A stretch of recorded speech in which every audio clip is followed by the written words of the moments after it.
საღამომშვიდობისა ეთერშია სოლიდარობის დრო TV4-ზე და გადაცემას გაუძღვები მე დავით ახვლედიანი. ჩვენი დღევანდელი გადაცემის სტუმარი გახლავთ პოლიტიკოსი დიმიტრი ლორთქიფანიძე. მოგესალმებით ბატონ დიმიტრი, მადლობა რომ გვეწვიეთ დღეს სტუდიაში. გარდა სოფლიოში მიმდინარე პოლიტიკური თემებისა, ჩვენ მე მინდა გადაცემა დავიწყო აი სკანდალის აგორების მცდელობით, რაც საზოგადოებამ და ტელემაყურებელმა იხილა ამ გლობალისტურ არხზე გასული სიუჟეტიდან. ეს არის ეს ცილის-მწამებლური აგორებული კამპანია, რომელიც მარნეულისა და ხუჯაბის ეპარქიის წინამძღოლის მეუფე გიორგი ჯამდელიანის წინააღმდეგ აგორდა. ბატონ დიმიტრი, თქვენ როგორ ფიქრობთ? აი ამ პასკვილით ფაქტობრივად აი ამ ცილის-მწამებლური დეზინფორმაციული სიუჟეტით ხომ არ იგეგმება მორიგი შეტევა ეკლესიაზე, ვინაიდან აშკარად იკვეთება ჩანასახი იმისა, რომ შესაძლოა წინასაარჩევნოდ იყოს ასეთი გეგმა, რომ ეკლესიას შეუქმნას პრობლემები და ჩვენ უფრო დეტალურად განვიხილავთ მე ამ საკითხს. თქვენი შეფასება როგორი იქნება ამაზე? ბატონ დავით, დიდი მადლობა მოწვევისთვის. მინდა მივესალმოთ ჩვენს ერთგულ მაყურებელს.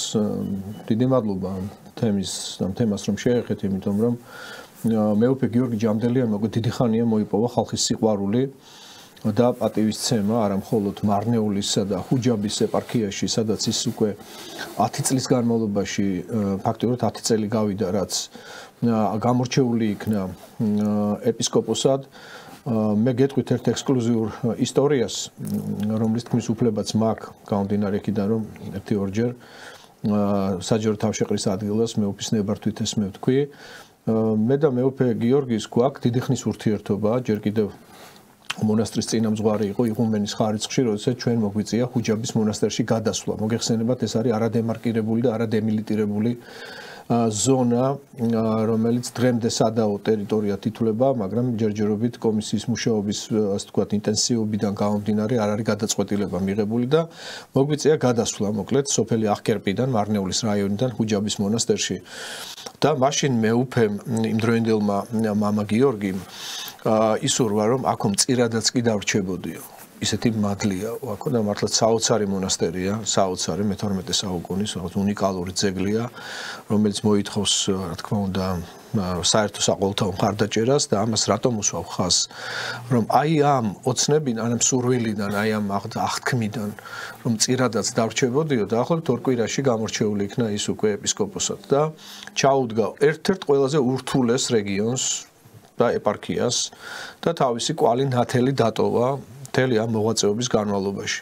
ჯერ მარტო ის რა დღირს, რომ ყოველი წლის შობას მარნეულში იმართება მისი მაღალყოლა უსამხდელოესობის მეუფე გიორგის ლოცვა-კურთხევით ალილო და ალილოს მსვლელობაზე თავს იყრიან საქართველოს სხვადასხვა რეგიონებიდან და ეს არის მართლა საყოველთაო ზეიმი. მეუფე გიორგიმ შეძლო ძალიან მნიშვნელოვანი საკითხების გადაწყვეტა და მათ შორის ერთ-ერთი მნიშვნელოვანი იყო ისიც, რომ ის იყო ამავე დროს მამა და კეთილი მწყემსი და მზრუნველი იმ არაქართული მოსახლეობისთვისაც, რომლის ასე ვთქვათ, რაოდენობაც მოგეხსენებათ საკმაოდ დიდია მარნეულის რაიონში და მათი არსებობა, რომ ჩვენი ძვირფასი მოქალაქეებისა, ბუნებრივი ასევე ანგარიშგასაწევი ძალიან სერიოზული ფაქტობრივი გარემოება, რასაც მეუფე ძალიან ღირსებით და დიდი სიყვარულით და ასე ვთქვათ, პატივისცემით აღასრულებდა ხოლმე ყოველთვის. მეუფე გიორგი იყო ადამიანი, რომელმაც გაილაშქრა დავით გარეჯთან დაკავშირებული უკანონოებების წინააღმდეგ, რომელიც დღემდე დამოკლეს מחვილებით გვადებს, ასე ვთქვათ, მთელ ქართულ საზოგადოებას და ველით სასამართლო გადაწყვეტილებას და ეს ყველაფერი ესე სწრაფად არ დაჩქარდებოდა და ამას არ ექნებოდა აი ესეთი, ასე ვთქვათ, დიდი ინტერესი, მათ შორის რომ არ ყოფილიყო მეუფე გიორგის განსაკუთრებული თანადგომა და მხარდაჭერა თავის მრევლთან ერთად, ის არაერთხელ არის ჩასული წითელხიდზე და არაერთხელა ჩატარებული, ასე ვთქვათ, მასობრივი თავყრილობა და მისი ასე ვთქვათ, ქადაგების არაერთხელ ყოფილა საგანი სწორედ დავით გარეჯთან და ზოგადად აი ეს 3600 ჰექტარი უკანონოდ გადაცემული მიხეილ სააკაშვილის ხელისუფლების პერიოდში წითელი ხიდიდან დაწყებული და ჩიჩხიტურის თხემის იმ 5 დიდი მწვერვალით დასრულებული. რა თქმა უნდა, როდესაც ასეთი ღვაწლია ადამიანის მხრიდან, რომელიც არის უმაღლესი იერარქი, ეშმაკს არ ძინავს და ეს ბოროტის რახვები და ბოროტება, რაც ეხლა დღეს მეუფის წინააღმდეგ არის აგორებული, ეს არის სწორედ ბოროტის მანქანებით ჩადენილი, ძალიან დიდი ცილისმწამებლური დანაშაული, რომელსაც სამწუხაროდ აღასრულებს ამავე ეპარქიაში თავის დროზე ერთ-ერთი გამორჩეული მეუფისგან ამ შემთხვევაში და მხარდაჭერილი ყოფილი დეკანოზი ილია ჭიღლაძე. აქ ძალიან მნიშვნელოვანი გარემოება და ყველა მიცის უკვე საზოგადოებამ რა შეეხება ასე ვთქვათ ცილისწამებლობის და არა მარტო ილია ჭიღლაძე, მისი ცოლის ძმა პადრე პეტრო. ანუ ეს პეტრე კვარაცხელია. ხო, არც კი ვიცოდი რომ ესეთი ახლონათსაობა ქონდათ მათ. მან დაიწყო პირველად ეს ინფორმაცია სოციალურ მედიაში გაავრცელა უბრალოდ არმიუთითა ადრესატი. დიახ, კი ბატონო. და შემდეგ უკვე მისმა პეტრე კოლხი, ხო? ხო, დისკმარმა, ანუ ამ ილია ჭიღლაძემ უკვე გაახმოვანა და თქვა ესეთი რაღაც, მაგრამ ბატონ დიმიტრი, აქ საინტერესო დეტალი რაშია? როდესაც ეს სიუჟეტი გავიდა იმ უხსენებელ არხზე, თვითონ მე ვუყურე ამ სიუჟეტს. აი წმინდა ისეთი ჟურნალისტური ინტერესიც მქონდა. ახლა ჟურნალისტებმა იციან სტრიქონებს შორის კითხვა. და ბევრი ისეთი მომენტი იყო, რომ პრინციპში მოდერირებული იყო სიუჟეტი. ადგილზე მესტიაში, თუ სწორად მახსოვს, იქვე ან სვანეთში, ახლა მეუფე გიორგი წარმოშობით სვანეთიდან არის, ჯამდელიანი, მაგრამ აჩერებენ ქალბატონებს და ეუბნებიან და ერთ-ერთი ამბობს, მე კი იქ დავრეკე და მიულოცე იმ ქალის დედას, რომ აი თქვენი ქალიშვილი გათხოვდა რაღაც. მოდერირებული, ანუ წინასწარ გათამაშებული სცენა. ჭორების დონეზე, აი წარმოვიდგინოთ წმინდა ისე ჰიპოთეტიურად. ორი აზრი არ არის და ნამდვილად კანონიკურად მეუფეს არ აქვს უფლება, რომ ყავდეს, ასე ვთქვათ, ცოლი, ანუ ფოფოდია, როგორც ამბობენ. ახლა, როდესაც ადამიანი არის, ვთქვათ, ჩვეულებრივად თეთრ სამღვდელოებაში, ეს თეთრი სამღვდელოებაც და შავი სამღვდელოებაც ეს პრინციპში არის ძალიან პირობითი სახელწოდებები, რეალურად ასე არ არის. უბრალოდ, როდესაც არის ადამიანი მეუფე, მიტროპოლიტი, ის არის პრინციპში ბერი უნდა იყოს და არ უნდა იყოს ესეთი როგორც ვთქვათ ამ თეთრ სამღვდელოებაში არიან გნებავთ აი ეს ჭიღლაძე რო იყო დეკანოზი. მაგრამ საქმე რაშია ახლა რომ იყოს ასეთი ფაქტი. იქ იურიდიულად როგორ არის ეს? რეესტრში უნდა იყოს დაფიქსირებული ვინმესთან ხელი აქვს მოწერილი თუ არა აქვს. მინიმუმ ისეთი მოწმეები უნდა იყვნენ რომ ახლა სადღაც ქორწილში ან კეიპში ან შეიძლება ხო მეუფეებსაც პატიჟებენ. და ვინმე ახალგაზრდა ქალბატონი ან შეიძლება რა ვიცი ასაკო რა მნიშვნელობა საპირისპირო სქესის წარმომადგენელი საქართველოა ხო პირზე კოცნით ხვდებიან ერთმანეთს აი უბრალოდ რომ დავფიქრდეთ და ვიღაცის რაღაცა ყურმოთრეული აი ასე ვიღაცამ დაინახა მე აი გააჩერეს ადამიანი იქ ერთი სინქრონი ჩაწერეს მეორე კი მიულოცეთ ანუ პატარა ადმინისტრაციული ცენტრია მესტია ხო პატარა არის მოსახლეობა შეიძლება ვიღაცამ არასწორად გაიგო რაღაც და აი ასეთი არამართებული კონოტაციი და ფაქტობრივად ჭორის დონეზე აგებული სიუჟეტით ხო არ შეიძლება გეთანხმებით ეს მესტიაშიც ნებავთ თბილისში გათამაშებული სცენები ეს იყო დაგეგმილი გარკვეული დრამატურგიის ფარგლებში გაკეთებული სიუჟეტი რომლის თავი ამოცანა იყო რაც შეიძლება და მეტი ტალახი მისხმოდა ადამიანს რომელსაც კიდევ ერთხელ ვიმეორებ განსაკუთრებული ღვაწლი და ამაგი აქვს საქართველოს მიმართ არა მხოლოდ თავისი ეპარქიის მიმართ და ამ ადამიანმა შეკრა ქართული სული საქართველოს ერთ-ერთ ძირძველ რაიონში ძირძველ რეგიონში და არ უნდა სწორედ რომ აი ეს მიმართულება, რასაც მეუფი ადგას თავისი ქართული სულისკვეთებით, რომ იქნეს ბოლომდე მიყვანილი, იმიტომ რომ ხედავენ ჯერ ერთიც მეუფე ყველაფერთან ერთად ჩვენ და გვესმოდეს რომ ამავე დროს არის აი დემარკაციისა და დელიმიტაციის კომისიასთან დაკავშირებული ერთ-ერთი სერიოზული ფიგურა. ადამიანი, რომელიც მეცნიერულ დონეზე სწავლობს და წარადგენს კომისიის წინაშე იმ მასალებს, მათ შორის რომელიც უკავშირდება უთყუარ ცნობას იმასთან მიმართებით რომ უჯაბის მონასტერი იყო არის და მომავალშიც იქნება საქართველოს ორგანული შემადგენელი ნაწილის ერთეული რატომ თუნდაც იმიტომ რომ მასთან მისასვლელი ადმინისტრაციული გზა უბრალოდ არ არსებობს სომხეთის ტერიტორიიდან და ეს მტკიცებულებები ყველაფერი მეუფეს გააჩნია და მან თავის დროზე ეს ყველაფერი წარადგინა რა თქმა უნდა იცით მე არ მინდა ხა შეთქმულებების თეორიით სიარული, მაგრამ ფაქტია, რომ მას უტევენ ის ძალები, რომელიც დაკავშირებულია ყოფილი ხელისუფლების უმაღლეს, ასე ვთქვათ, პოლიტიკურ თანამდებობის პირებთან. იმიტომ რომ ეს ტელევიზიები, თავარი ხო, ამ შემთხვევაში მთავარმა გააკეთა, ეს არის ნიკა გვარამიასთან დაკავშირებული ტელევიზია და ყველაზე დიდი ავტორიტეტები, ვინც ყავს ქვეყანას, მათ წინააღმდეგ გახსნილია საარტილერიო ცეცხლი და ამაზე დიდი და მნიშვნელოვანი, რასაც ცილისწამებით მიღწეული გარკვეული პოლიტიკური შედეგი ქვია, მათ უბრალოდ ვერ წარმოუდგენიათ, იმიტომ რომ ცილისწამება არის მათ არსენალში არსებული ყველაზე ეფექტური ბრჭყალებში, რა თქმა უნდა, იარაღი. თუმცა ჩვენ გვაქვს მისი ანტიდოტი. და ანტიდოტი, ჩემი აზრით, ეს უნდა იყოს სწორედ ის ეფექტი, რა ეფექტმაც თავის დროზე ბახტრიანის აჯანყების დროს მაგრად იმუშავა.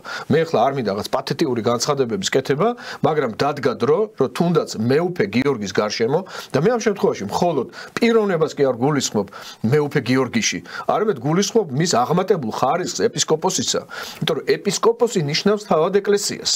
ყველა რო გაწყდეს გარშემო და ერთი ეპისკოპოსიც რომ დარჩენს ცოცხალი, ეკლესია დგას და ის ფუნქციონირებს, იმიტომ რომ ეს არის უმაღლესი იერარქი. პატრიარქი გახლავთ აი ამ თანასწორთა შორის უპირატესი.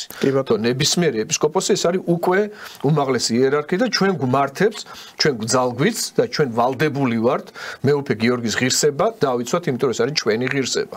და აი აქ მინდა ერთი განცხადება გავაკეთო ბატონო დავით უნებას მომწევ. თქვენ ძალიან კარგად ხედავთ, რომ მიუხედავად იმისა, რომ ილია ჭიღლაძეს აყრელი აქვს ყველა პატივი და შეჩერებული აქვს მღვდელმსახურება, ის ამ განცხადებებს აკეთებდა შემოსილი სამღვდელო კაბაში. აკეთებდა ამას ლონდონიდან და ჩვენ უნდა ვიცოდეთ, რომ ლონდონს და ისე როგორც დიდ ბრიტანეთს მთლიანად და მასში არსებულ ლონდონს საქართველოსთან გააჩნია ეპარქიალური მმართველობითი ფორმა და მისი მმართველი არის მეუფე ზენონი, იარაჯული. და მე დიდი პატივისცემი და მოწიწებით უბრალოდ მინდა ვიკითხო, რატომ სდუმს მისი მაღალ ყოლოდ უსამღვდელოესობა მეუფე ზენონი, რატომ არ კეთდება მისი მხრიდან განცხადება, ხომ არ არის რაიმე კავშირი ილია ჭიღლაძესა და მეუფე ზენონს შორის ისეთი, რომ მეუფე ზენონი უხერხულ მდგომარეობაშია ჩავარდნილი და უბრალოდ ხმას ვერ იღებს, ეს ყველაფერი ჩვენ უნდა ვიცოდეთ, იმიტომ რომ კიდევ ერთხელ ვიმეორებ, მეუფე გიორგის შეურაცხყოფა და მისთვის ცილისწამება, მის წინააღმდეგ ცილისწამება, ეს არის ჩვენი წმინდა სინოდის შეურაცხყოფა, ეს არის სრულიად საქართველოს ეკლესიის შეურაცხყოფა, ეს არის ქართველი ერის შეურაცხყოფა. ჩვენ ამის მოთმენას და ამის გატარებას არ ვაპირებთ, ჩვენ დავიწყებთ უკვე კონსოლიდაციას ამ მიზნით, აი ამ მიმართულებით, ჩვენ დაუდგებით აუცილებლად მეუფე გიორგის გვერდით და ერთიანად ვანახებთ ჩვენ ეკლესიის ერთობის მნიშვნელობას, რომელიც არ არის მხოლოდ სასულიერო დასთა ერთობა, ეს არის ამავე დროს სამრევლო ერთობაც და ჩვენ შეგვიძლია ასევე მოვითხოვეთ ან აქციოს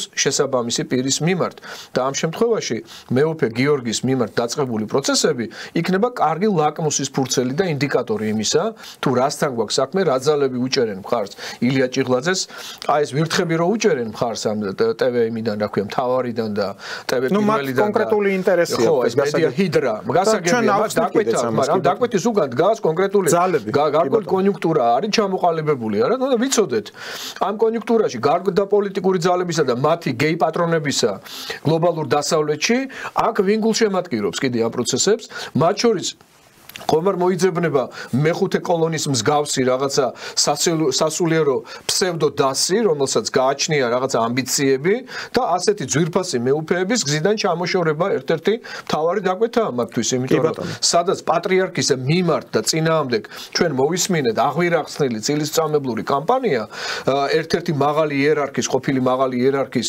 იმდროინდელი მეუფე პეტრე ცაავას მხრიდან რა გასაკვირია, რომ ერთ-ერთი რიგითი პატიოსანი ეპისკოპოსის წინააღმდეგ გაგრძელდეს მსგავსი ინერციით და კიდევ ერთი რამ მინდა ვთქვა თქვენის ნებართვით. ჩვენ აქ მოვისმინეთ აპელირება რაზე? ფაილებზე, სუსის ფაილებზე. მინდა მივმართო ბატონ გიორგი ლილუაშვილს. როგორც მისი ყოფილი კოლეგა, რომელიც კარგად ერკვევა სპეციალური სამსახურის მუშაობაში, მე გახდით მე ძალოვან სტრუქტურებში წლების განმავლობაში მუშაობდი კადრების განყოფილებაში და ძალიან კარგად ვიცი რეგლამენტი თვითონ სპეცსამსახურის. როგორ შეიძლება რომ წლების განმავლობაში მედია საშუალებები იყენებენ და ეყრდნობიან ეგრეთ წოდებულ სუსის ფაილებს და დღემდე საკანონმდებლო ინიციატივა არ გაჟღერდა საქართველოს პარლამენტში იმისთვის რომ მსგავსი რაღაცის პრევენცია მოხდეს. იმიტომ რომ თუ ეს მართლა სუსის ფაილებია და ის ხელში ჩაუვარდა პირობითად რაღაც მედია საშუალებას, რა მნიშვნელობა აქვს, მაშინ აპრიორში ასეთი ტიპის ინფორმაციის გავრცელება ნიშნავს სახელმწიფო საიდუმლოებასთან დაკავშირებული ინფორმაციის გამჟღავნებას და მასზე უნდა იყოს გარკვეული რეაგირება. ხოლო მეორე, რაც უფრო სავარაუდოა, რომ ეს არის კომპოზიცია გარკვეული სიმართლისა და გარკვეული ტყუილისა, იმ სასურველი მიმართულებით, რომლის ფარგლებშიც მაგალითად მე დამაბრალეს, რომ მე ვაპირებდი იმის მკვლელობას, რა ქვია, მელაშვილის მკვლელობას. ივერი მელაშვილის მკვლელობა დამიგეგმია თურმე და ვახორციელებდი ამას და ეს ისეთი სერიოზული სახეებით მოუთხრო TV პირველმა საზოგადოებას, რომ ძალიან ბევრმა დამირეკა, ესე იგი გადარეულმა, რომ ეს ამათი ფანტაზია სადამდე წავიდაო. ბუნებრივია, აქ არის რაღაცა კომპოზიციები, აქ არის რაღაცა სასურველი, ეს კომპოზიციები რო ახსნათ, ბატონ დიმიტრი, ნახეთ, თქვენ ახსენეთ ლონდონი, სიმართლის და ტყუილის. ლონდონი ახსენეთ და მე მინდა ახლა შესაძლოა ვარაუდის დონეზე გამოვთქვა, ახლა მტკიცებულებები უნდა, რა თქმა უნდა, ყველაფერს, მაგრამ არჩევნებამდე არის არჩეული პერიოდი, ვიცით, რომ ჭიღლაძე ბირმინჰემშია, დიდ ბრიტანეთშია. თქვენ ახსენეთ ასევე მეუფე ზენონ იარაჯული. ზენონ იარაჯულთანაც ჰქონდა პრობლემები ამ დეკანოს. აქ საუბარია, სხვათა შორის მეუსმინე მეუფე გიორგი ჯამდელიანსაც, მან თქვა, რომ ის დაისჯება ამისთვის და ეს ცილის წამებლობისთვის. მაგრამ სინოდი, როდესაც შეიკრიბება, სინოდი, რა თქმა უნდა, იხემძღვანელებს, თუ კი კითხვა დაისმევა, იქ დადგება საკითხი მტკიცებულებებზე. რასაკვირველია, მტკიცებულებები, როგორც ასეთი, ვერ ექნებათ. ანუ ეს არის კონკრეტულად, აი რაც უკვე ვთქვი, რეესტრში უნდა იყოს რაღაც, თქვა, კანონიერი ქორწინება დაფიქსირებული. ხო არ შეიძლება რაღაცა ჰაერიდან მოიტანო და იმის გენერირება მოახდინო. მაგრამ რა არის ამის მიზანი? ვინაიდან ორი პირი ერთად თან ახლონათესაურ კავშირში არიან, სიძეცოლის ძმა არიან, დისკმარი თუ რა ვიცი, მოკლედ, ეს ჭიღლაძე და პეტრე კვარაცხელია. აკეთებენ ამას არჩევნებამდე 7-8 თვით ადრე. ასევე ცნობილია, რომ მათ არაერთხელ ჰქონდათ მცდელობა, განსაკუთრებით ჭიღლაძეს, რომ აიღო საპატრიარქოდან ეგრეთ წოდებული გუჯარი, რომლის თანახმად ის ვარსაცხადებდა საქართველოს ეკლესიის წიაღში ყოფნაზე და გადასულიყო, თქვათ, სხვა ეკლესიის იურისდიქციაში. ან სულ მცირე, როგორც მე ახლა გადმოცემით ვიცი, მას უნდოდა ეს იქ მოქალაქეობისთვის, რომ თქვათ საიმიგრაციო კომიტეტში მისულიყო დიდი ბრიტანეთის და ეთქვა, იცით რა, მე აი პოლიტიკური ან რაღაც სხვა პროფესიული ხედვისთვის მინდა აქ მოვითხოვო თავშესაფარი. ახლა უფრო ისეთი მცდელობა აქვთ, რომ გაიმყარონ ეს მდგომარეობა. და ნახეთ რა ხდება, პეტრე კვარაცხელიამ თქვა ასეთი რაღაც, აი ერთ-ერთ სააგენტოზე იყო ჰედლაინი, წავიკითხე, ნუ მე მაინც ალბათ მივადგები ან კონსტანტინოპოლს, ან უკრაინას. უკრაინაში გულისხმობს აი იმ ეკლესიას, ახლად შექმნილ ეკლესიას, სადაც სეირისკაცი არის ხელმძღვანელი ამ ბართოლომეოს პირველის მიერ, ანუ ტომოს მინიჭებულ ამ ახალ წარმონაქმნს.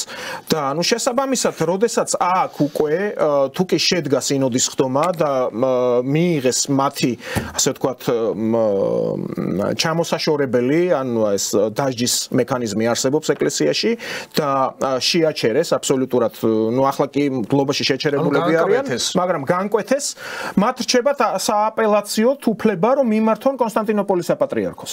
და აი აქ იკვეთება სწორედ ეს ის პერიოდია, ამას ხო ყველაფერს პროცედურულად დრო ჭირდება, რომელიც შეიძლება დაემთხვეს არჩევნებს. და რადგან ძაფრდება ეს ყველაფერი არჩევნების ეპიცენტრში. რა თქმა უნდა, ლონდონი რადგან ახსენეთ, ახლა Mi6 და ბრიტანული სპეცსამსახურები მსოფლიოში ცნობილია. მეუფე გიორგი მსახურობდა ეთნიკურად მრავალეროვანი აზერბაიჯანული, ეთნიკურად აზერბაიჯანული მოსახლეობა.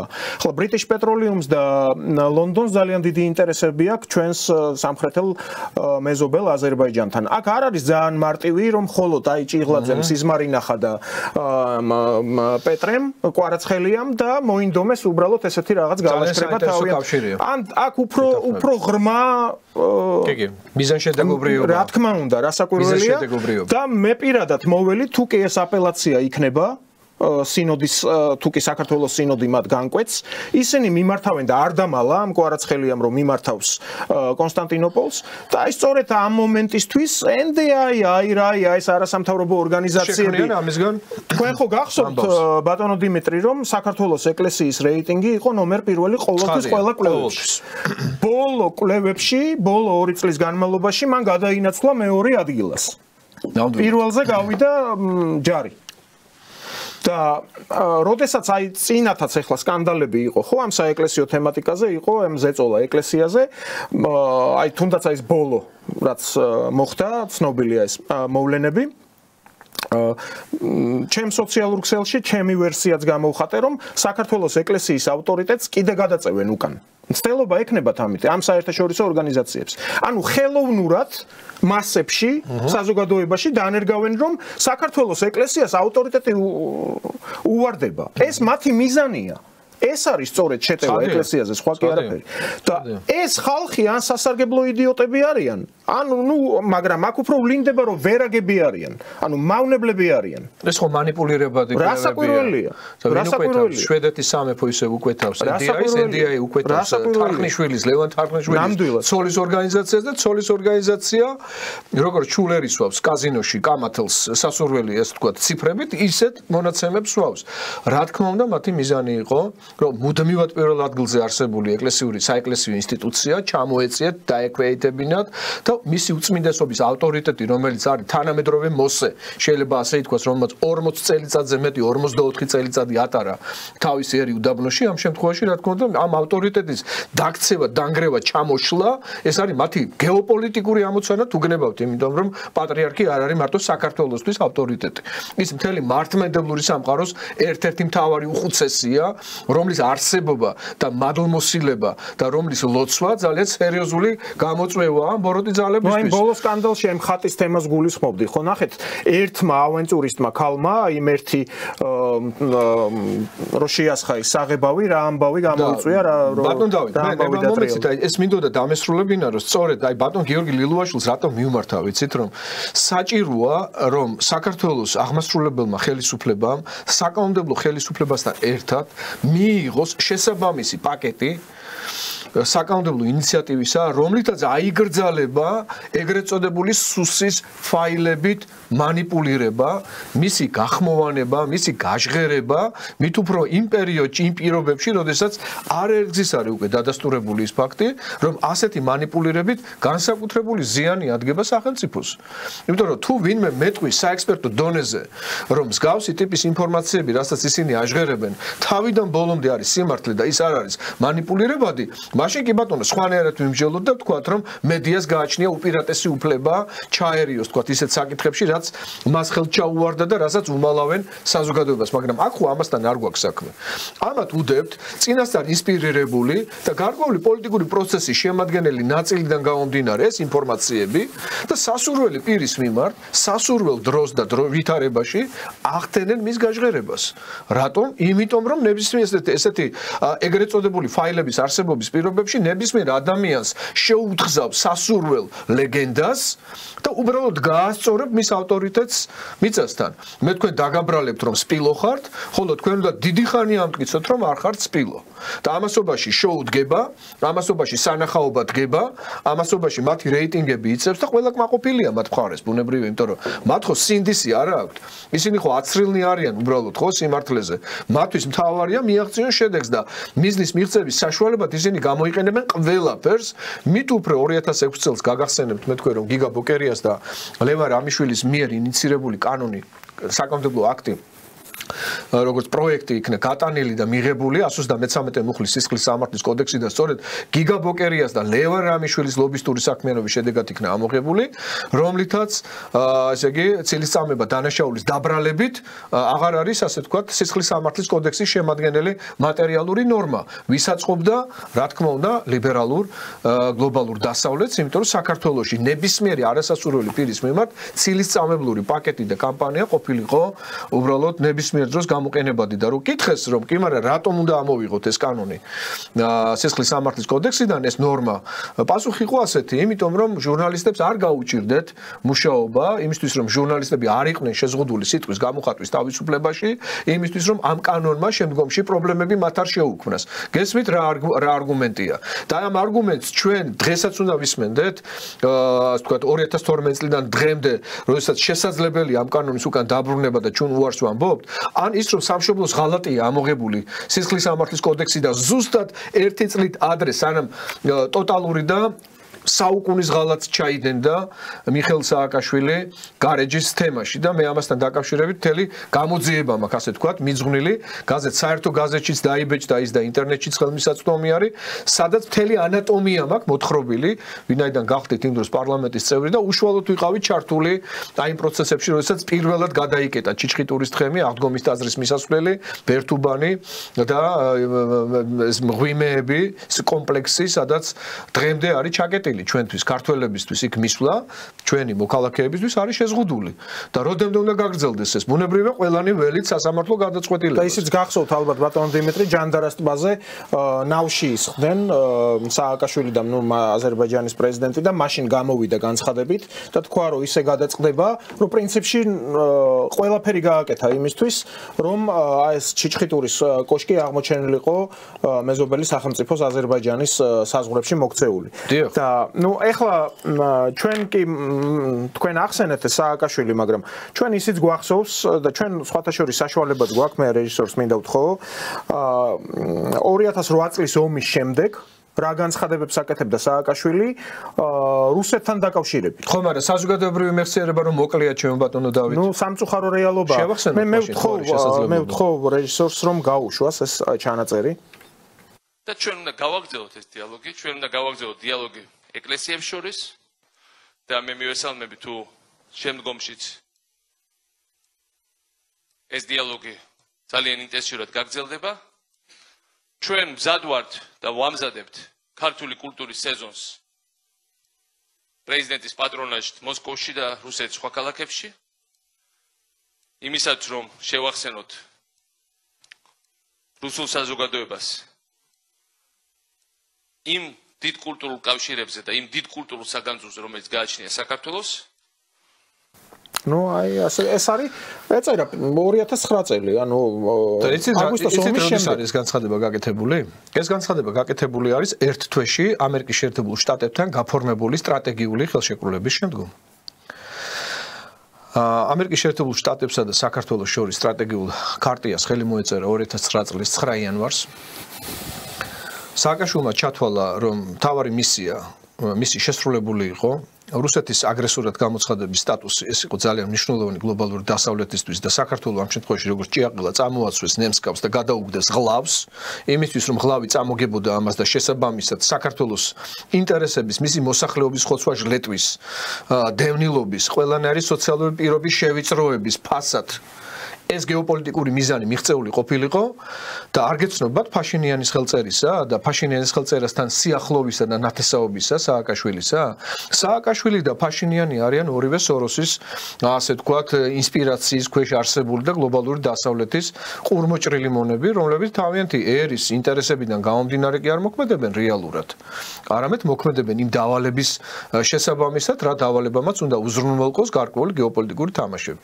ვთქვათ ეს თამაშები შეიძლება მოდის დღეს საფრანგეთიდან ფაშინიანის კარზე ხვალ შეიძლება წამოვიდეს შეერთებული შტატებიდან მაგრამ ფაქტია რომ ესკალაცია აზერბაიჯანსა და სომხეთს შორის ნებისმიერ მომენტში შეიძლება დაიძაბოს ნებისმიერ მომენტში და ყარაბაღის მთიანი ყარაბაღის თქვენ ძალიან სწორად შეეხეთ აზერბაიჯანისა და ბრიტანეთის შორის არსებულ ძალიან ინტენსიურ და სტრატეგიულ მართლად სტრატეგიულ ნიშნულამდე აყვანილ ურთიერთობებს იმიტომ რომ მთიან ყარაბაღში ყველა მსხვილი გადამხდელი ორგანიზაცია მათ შორის ეს არის ჰიდროელექტროსადგურები და მოგეხსენებათ მდიდარია ჰიდროელექტროენერგეტიკის რესურსებით მთიანი ყარაბაღი და ოქროს მომპოვებელი კომბინატებით ყველაფერი არის ბრიტანელების ხელში თუ კი ბრიტანეთი ხელში ჩაიგდებს თქვათ აზერბაიჯანის შესაბამის ენერგეტიკულ ბერკეტებს, ხოლო საფრანგეთს ეცქნება მცდელობა, რომ სომხეთის პროტექტორატი განახორციელოს და შესაბამისად ევროკავშირს მიცეს შესაძლებლობა, რომ გარკვეული გავლენები რეგიონში მოიპოვოს ამ გზით,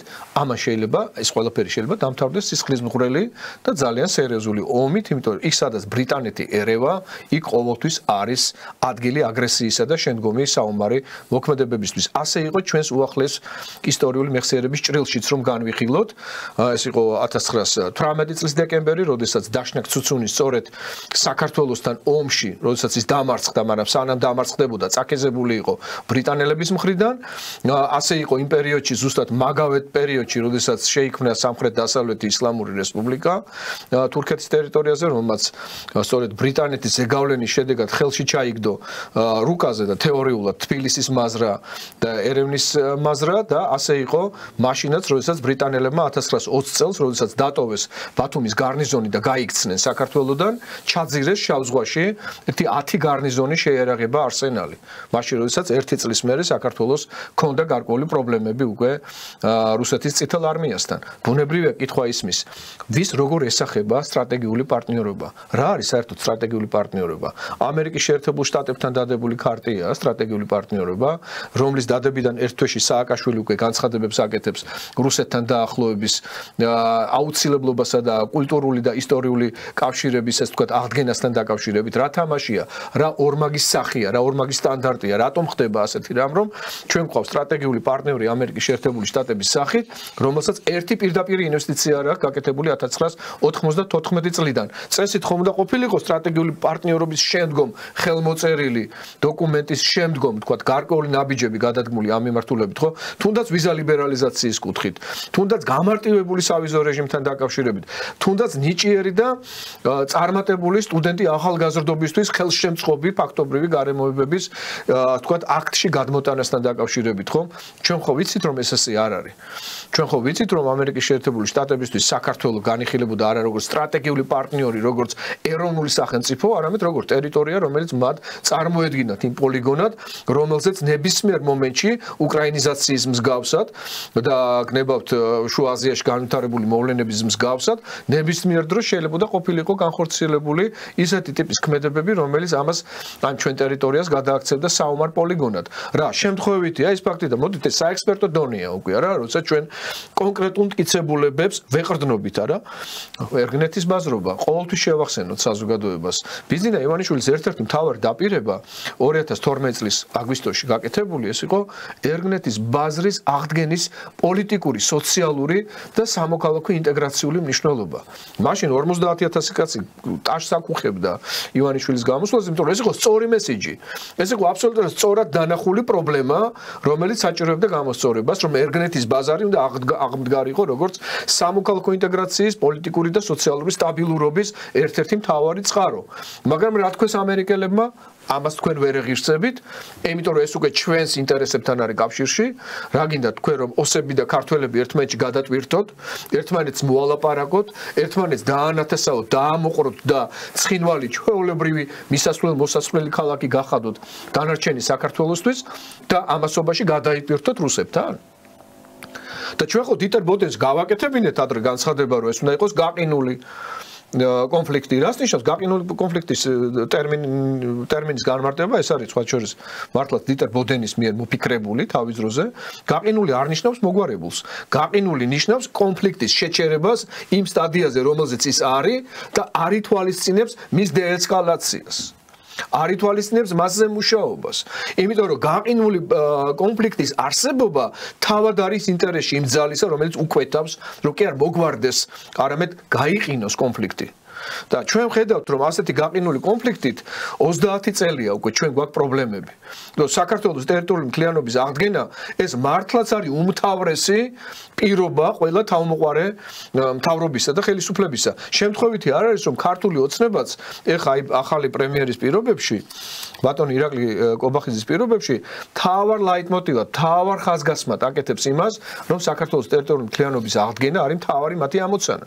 სხვა შორის მათ ისეც უდებთ, რომ რუსეთთან უნდა მოგვარდეს ეს დაძაბული პოლიტიკური ურთიერთობა და შემთხვევითი არც ის იყო რომ საპატიო თავმჯდომარედ ბატონი ივანიშვილის არჩევისთანავე პირველი განცხადება რაც მან გააკეთა არის სწორედ პრიორიტეტი საქართველოს ტერიტორიული მთლიანობის აღდგენისა და მე მგონი ამისთვის არსებობს თქვენი პარტია ზუსტად და ძალიან დიდი მადლობა რომ თქვენი მთავარი მესიჯი არის სწორედ ტერიტორიული მთლიანობის აღდგენა ამისთვის არსებობს ჩემი ორგანიზაცია როგორც საზოგადოებრივი ორგანიზაცია ქართულ-რუსული ურთიერთობების ხელშემწყობისა რატომ რომ სახალხო დიპლომატიის გზით მივანიჭოთ რეალური იმპულსი იმ რეალურ პოლიტიკას რომელმაც ამ მოჯადოებულ წრეზე საქართველოს ტრიალი უნდა დაასრულოს ერთხელ და სამუდამოდ და აი ამ გზაზე მე ძალიან პერსპექტიულად მესახება და ჩვენ ალბათ გვექნება ამ თემაზე კიდევ ცალკე მსჯელობა რა თქმა უნდა ურთიერთობები ბელარუსთან, ურთიერთობა ჩინეთთან.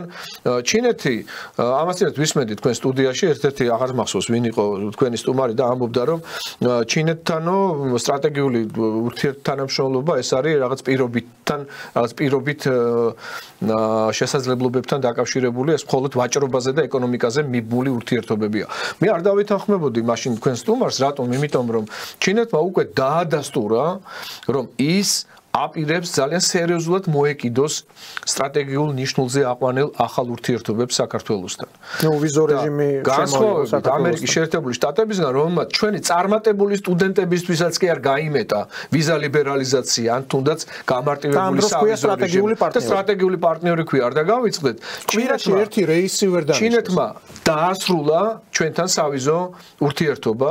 ნებისმიერ ჩვენ თანამოქალაქე შეუძლია დაჯდეს უკვე თვითმფრინავზე, გადაფრინდეს შეიძინოს მისთვის საჭირო მისი ბიზნესისთვის თუ პირობითად ის ბიზნესით არის დაკავებული ინსტრუმენტები, ნივთები, საგნები და დაუპირობებლად ჩამოიტანოს ის საქართველოში ან შეუკვეთოს და იმოძრაოს ჩინეთში შესაბამისი ბიზნეს პროექტების ფარგლებში. აი ეს არის სტრატეგიული ურთიერთობა. ეს არის სტრატეგიული ურთიერთობა, იმიტომ რომ ჩინეთის სახელმწიფოს მთავარი სლოგანი არის რა? ჯერ ეკონომიკა და მას მოყვება პოლიტიკა. და ბატონ დიმიტრი, თქვენ ახსენეთ ლუკაშენკო, ნუ ბელორუსის პრეზიდენტი.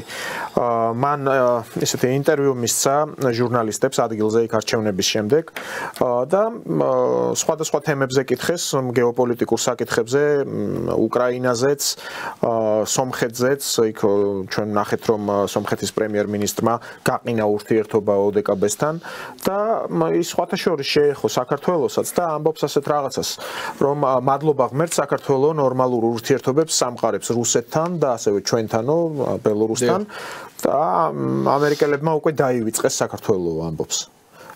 ეხლა ბელორუსის ხელისუფლება თავად და ნუ გნებავთ საკმაოდ ინფორმირებულები არიან მათ სპეცსამსახურებიც ეხლა ნუ KGB ბელორუსის არ ჩამორჩება არც ერთ სპეცსამსახურს რა თქმა უნდა საგარეო ვექტორებს ძალიან ყურადღებით აკვირდებიან ყოველივეს და ეს არ მგონია რომ უბრალოდ სურვილი ყოფილიყო ლუკაშენკოს და თავისი უბრალოდ ნააზრევი ყოფილიყო გაზიარებული ალბათ აქვს მას რაღაც ისეთი ინფორმაცია სადაც ამას ესე დაბეჯითებით ამბობს რომ ამერიკელებმა უკვე დაივიწყეს საქართველო. ხო დღეს სხვათა შორის ამ ქართულ სააგენტოზე გავეცანი ინტერვიუს დენიელ ფრიდთან. ეს ის ფრიდია, რომელიც იყო მაშინ კონდოლიზა რაისის მარჯვენა ხელი, რომელიც ყველაზე დიდი ინტენსივობით ჩამოდიოდა საქართველოში ამ აგვისტოს ომამდე 2008 წელს, უწევდა კონსულტაციას სააკაშვილს, ნუ როდესაც სააკაშვილმა ომი წააგო, მე ამბობდა რომ ჩვენ პირიქით ჩამოვდიოდით რათა დაგვემშვიდებინა და არ გადაედგა ეს ნაბიჯი რომ შევარდნილიყო ცხინვალში, სინამდვილეში იმ ინტერვიუდან რაც იკვეთება და რასაც ის ამბობს ეს დენიელ ფრიდი გამოდის რომ პირიქით უკრაინელებს აკეზებენ თვითონ ეს ყოფილი მაღალჩინოსანია ამერიკის შეერთებული შტატების ხო მაგრამ ის ოფიციალურად კი ვიცით რაც ხდება გნებავთ ბაიდენის ადმინისტრაცია როგორ ეხმარება უკრაინას ну ეხლა შეფერხდნენ უბრალოდ გაიყინა ეს კონგრესში კონგრესმენები გავიდნენ შვებულებაზე ივნისამდე ალბათ ეს არ მოხდება ამ 60 მილიარდის გამოყოფა მაგრამ აქით რუსებმა პირველი ამერიკული ტანკი დაწვეს აბრამსი ერთ-ერთი ურთულესი ტექნიკური ესეთი ძლიერი ტანკი ახლა გერმანულ ლეოპარდებს რო წვავდნენ, აქამდე ვიცოდით, მაგრამ ეს პრინციპში უკვე ამერიკული სირცხვილია. ნუ სერიოზული სამხედრო-პოლიტიკური აქტია რა თქმა უნდა. ხო, და ახლა კიდე ამბობენ, აი დღეს ამბობდა ერთ-ერთი კიდე ეს ერთ-ერთი დასავლელი ლიდერი, რომ აი F-16-ებს ახლა რომ მივაწვდით, ჰაერში მოიპოვებენ უკრაინელები უპირატესობას. ნუ სასაცილოა უბრალოდ იქიდან გამომდინარე რომ თუ დავხედავთ სტატისტიკას 600-მდე თვითმფრინავი აქვთ ამ 2 წლის განმავლობაში სამხედრო განადგურებული რუსებს უკრაინელების, სადაც არის იგივე აი ეს MiG-27-ები, MiG-29-ები, 31-ები და ყველა თანამედროვე რუსული მეოთხე თაობის ავიაგამანადგურებლები. რომც ჯობდეს ეს F-16 მობილურობაში, ნუ პრინციპში ეს ადაგება MiG-29-ს თავისი გაბარიტებით და თავისი შესაძლებლობებით, მაგრამ რაც არ უნდა უფრო აი შეეძლოს უკეთესი თქვა პიკირება, კაბრირება, რა ვიცი, რაც არის მთელი არ დავიწყებ ამ ტერმინოლოგიის ჩამოთვლას. სადაც 600 თვითმფრინავი ჩამოყარეს 2 წლის განმავლობაში. იმ 15 F-16-ის ჩამოყრას რა დაუდგება წინ? აი წავენ უკვე ამერიკულ ტანკებს ეს რუსეთი. მით უფრო მაშინ, როდესაც რუსეთი ფაქტიურად გახდა მსოფლიოს მეორე ეკონომიკა და ევროპის პირველი ეკონომიკა, მე გულისხმობ ამ შემთხვევაში ომის ეკონომიკას იმ წარმოების ზრდასთან დაკავშირებით, რომელიც სამხედრო სამრეწველო კომპლექსის განვითარებას უკავშირდება, მოგეხსენებათ, რომ მთელი რიგი საწარმოები გაიხსნა და ძველები სამწლაში გადავიდნენ სამუშაოდ და რუსეთი აწარმოებს იმაზე მეტ საბრძოლო ჭურვებს, ვიდრე მთელი ევროკავშირი ერთად აღებული. არაფერს გეუბნებით იმ სტრატეგიულ დახმარებაზე, რომელსაც უწევს ჩრდილოეთ კორეა, ამ შემთხვევაში საუბარია იმ საბჭოურ სამხედრო ჭურვებზე, რომლებიც 10 წლეულების განმავლობაში მარაგდებოდა, რომელთაც მარაგდებოდა ჩრდილოეთ კორეა და შექმნა ეს რაღაცა უნიკალური არსენალი. აქ საუბარია მილიონზე მეტი ჭურვის გადაცემაზე, რაზეც იყო საუბარი, იმიტომ რომ რკინიგზა პირდაპირ აკავშირებს ჩრდილოეთ კორეას და რუსეთის ფედერაციას. აქ საუბარია ამავე დროს ირანის მხარდაჭერაზე და საუბარია უკვე იმ სტრატეგიულ ურთიერთობებზე, რომლის ფარგლებში რუსეთი ხდება BRICS-ის ქვეყნების ერთ-ერთი მთავარი ლიდერი ქვეყანა, რომელსაც ანგარიშს უწევენ და მისი პრეზიდენტის ვიზიტი საუდის არაბეთში, გაერთიანებულ არაბულ ემირატებში და ირანში ამისი ნათელი დადასტურებაა. მხოლოდ არა იმიტომ რომ თქვა პომპეზურ მხარდაჭერასთან და პომპეზურ დახვედრასთან იყო ეს ყველაფერი კავშირში, არამედ რა შედეგები მოყვა მას. იგივე ოპეკის ქვეყნების მხრიდან არსებულ განცხადებებზე რუსეთის მიერ ნავთობისა და გაზის ექსპორტთან დაკავშირებით და დღემდე ავსტრიის ბაუმგარტნერი არის მთავარი გამანაწილებელი რუსული გაზისა ევროპაში, მოგეხსენებათ. მიუხედავად იმისა, რომ ჩრდილოეთ ნაკადი 2 აფეთქდა, რუსული გაზი დღემდე დღეში 2 მილიარდიანი ევროს ღირებულების მოცულობით მიეწოდება ევროპას და მე ვერ ვხედავ ვერსად იმ ტიპის სანქციებს, რომელიც საკუთარი ინტერესების წინააღმდეგ იქნება მიმართული და 1 სექტემბრიდან ამერიკის შეერთებულმა შტატებმა ვითომ ბელარუსს და რუსეთს რომ აუმოქმედა სანქციები მე-11 პაკეტის ფარგლებში, ის პირდაპირ შეეხებოდა საქართველოს. საქართველოს აღმოჩნდა ერთ-ერთ პუნქტში გათვალისწინებული სახელმწიფო, რომელსაც აეგრძალა რუსეთში და ბელარუსიაში მასში იმპორტირებული ავტომანქანების, როგორც ევროკავშირიდან, ისე ამერიკის შეერთებული შტატებიდან და კანადიდან რეექსპორტი, მათ შორის სომხეთის გავლით რუსეთსა და ბელარუსში.